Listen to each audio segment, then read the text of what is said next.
Bienvenidos de nuevo, hermanos. Muchas gracias por estar con nosotros repasando el estudio del libro de esta semana. El libro que estamos estudiando es, Demos un testimonio completo sobre el reino de Dios. Esta semana comenzamos con el repaso del capítulo número 8. Lleva como título: La congregación entró en un periodo de paz. Este capítulo está basado en Hechos, capítulo 9, versículos del 1 al 43. En el estudio de hoy, repasaremos los párrafos del 5 al 12. Comencemos con el estudio. Entramos en el primer subtema del capítulo 8, titulado ¿Por qué me persigues? Este subtema está basado en Hechos, capítulo 9, versículos del 1 al 5. Escuchamos estos versículos, y dicen así. Pero Saulo seguía amenazando a los discípulos del Señor y deseaba asesinarlos. Así que fue al sumo sacerdote y le pidió cartas para las sinagogas de Damasco que le permitieran traer atado a Jerusalén a cualquier miembro del camino que encontrara, ya fuera hombre o mujer. Ahora bien, cuando iba viajando a Damasco y ya estaba cerca, una luz del cielo lo envolvió de repente, y él cayó al suelo y oyó una voz que le decía: Saulo, Saulo, ¿por qué me persigues? Él preguntó: ¿Quién eres, Señor?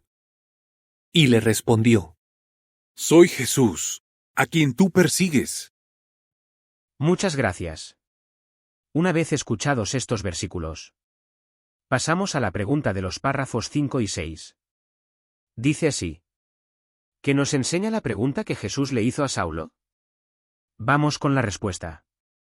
Al leer en Hechos, capítulo 9, versículo 4, la pregunta que Jesús le hizo a Saulo en el camino a Damasco, nos enseña una profunda verdad sobre la relación entre Cristo y sus seguidores. En lugar de preguntar, ¿por qué persigues a mis discípulos?, Jesús pregunta, ¿por qué me persigues? Mostrando así, que el sufrimiento de los discípulos es compartido por él. Esta idea se refuerza en Mateo, capítulo 25, versículos del 34 al 40, y después el 45, donde Jesús nos enseña que lo que se le hace a los más pequeños de sus hermanos, se le hace a él mismo. Por lo tanto, cuando enfrentamos oposición por nuestra fe, podemos encontrar consuelo en el hecho de que tanto Jesús, como Jehová, están conscientes de nuestra situación. Muchas gracias. Para esta pregunta, tenemos una segunda respuesta. Es importante entender que aunque la prueba pueda persistir, no estamos solos. En Hechos, capítulo 8, versículo 3, vemos que aunque Jesús no intervino inmediatamente cuando Saulo colaboraba en el asesinato de Esteban y perseguía a los hermanos en Jerusalén, Jehová proveyó la fortaleza necesaria para que Esteban y los otros discípulos permanecieran fieles.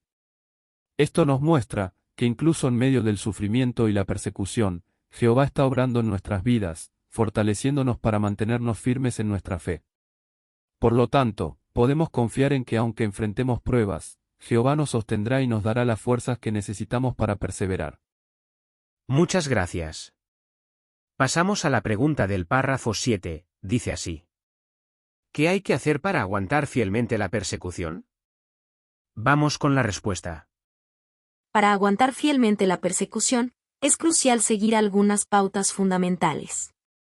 Primero y ante todo, es necesario estar firmemente decidido a ser leal a Jehová. Esta firmeza de propósito nos ayudará a mantenernos firmes, incluso en los momentos más difíciles. En segundo lugar, como vemos en Filipenses, capítulo 4, versículos 6 y 7, la oración juega un papel vital. Al comunicarnos con Dios a través de la oración, encontramos consuelo, fortaleza y dirección. Muchas gracias. Para esta pregunta, tenemos una segunda respuesta. En tercer lugar, es esencial dejar la venganza en manos de Jehová.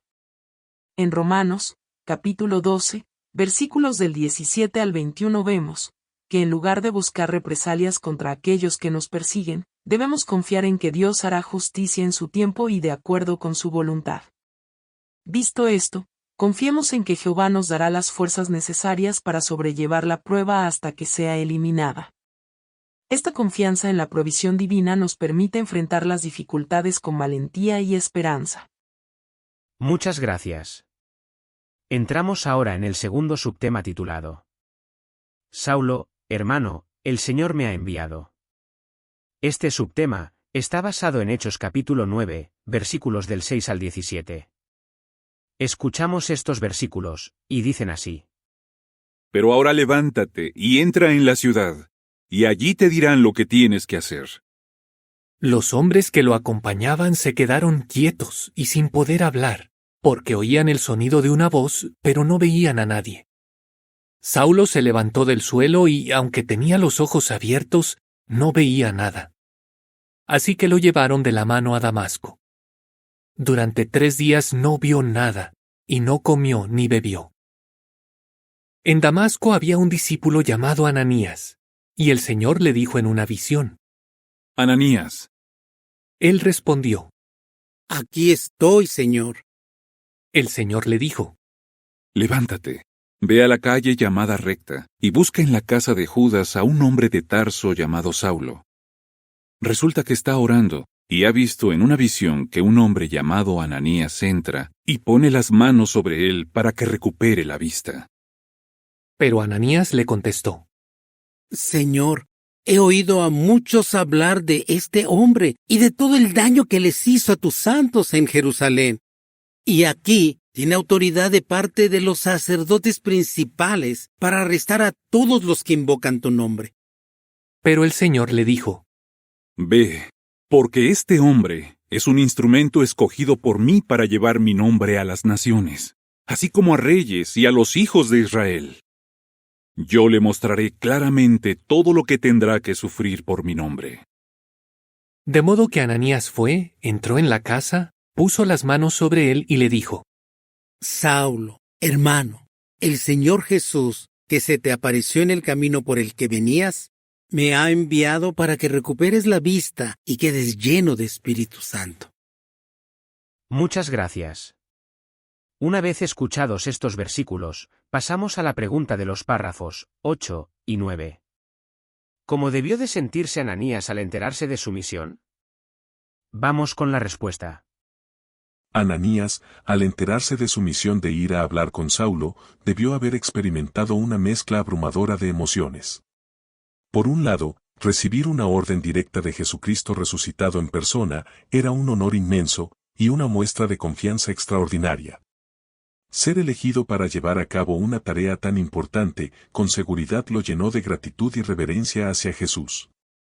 Sin embargo, al mismo tiempo, la noticia de que debía encontrarse con Saulo, un hombre conocido por perseguir a los seguidores de Jesús, debió haber provocado cierto temor y aprensión en Ananías. Muchas gracias. Para esta pregunta, tenemos una segunda respuesta. El miedo y la duda, probablemente se apoderaron de él, al considerar los riesgos involucrados en acercarse a alguien tan poderoso y hostil hacia la comunidad cristiana. Las preocupaciones por su propia seguridad y la de los demás hermanos seguramente lo atormentaron. Esta mezcla de emociones se refleja en su respuesta a Jesús, donde expresa sus temores y la reputación negativa de Saulo entre los seguidores de Jesús en Jerusalén. Ananías experimentó un torrente de emociones que van desde el honor y la gratitud, hasta el miedo y la incertidumbre, al recibir la tarea de encontrarse con Saulo. A pesar de sus temores, su disposición a obedecer la voz de Jesús demuestra su valentía y su profunda fe en la guía divina. Muchas gracias. Pasamos a la pregunta del párrafo 10. ¿Qué nos dice de Jesús, la manera en que trató a Ananías? Vamos con la respuesta. La manera en que Jesús trató a Ananías revela su compasión y paciencia. Aunque Ananías expresó sus preocupaciones y temores, Jesús no lo reprendió, ni lo juzgó por ello. En lugar de eso, le proporcionó instrucciones claras y comprensibles, mostrando su deseo de guiar a Ananías en su misión. Además, la bondad de Jesús se evidencia en su explicación detallada del propósito detrás de la tarea encomendada. Jesús reveló a Ananías la importancia de Saulo en su plan divino, explicando que él había sido escogido como instrumento para llevar el nombre de Jesús a las naciones, a los reyes y al pueblo de Israel. También le reveló que Saulo sufriría por causa de su nombre. Esta revelación Ayudó a Ananías a comprender la importancia de su misión y a fortalecer su determinación para cumplirla. Muchas gracias. Pasamos a la última pregunta del estudio de hoy. La pregunta de los párrafos 11 y 12, dice así. ¿Qué aprendemos de este relato en que aparecen Jesús, Ananías y Saulo? Vamos con la respuesta. Este relato nos enseña varias lecciones valiosas sobre la predicación.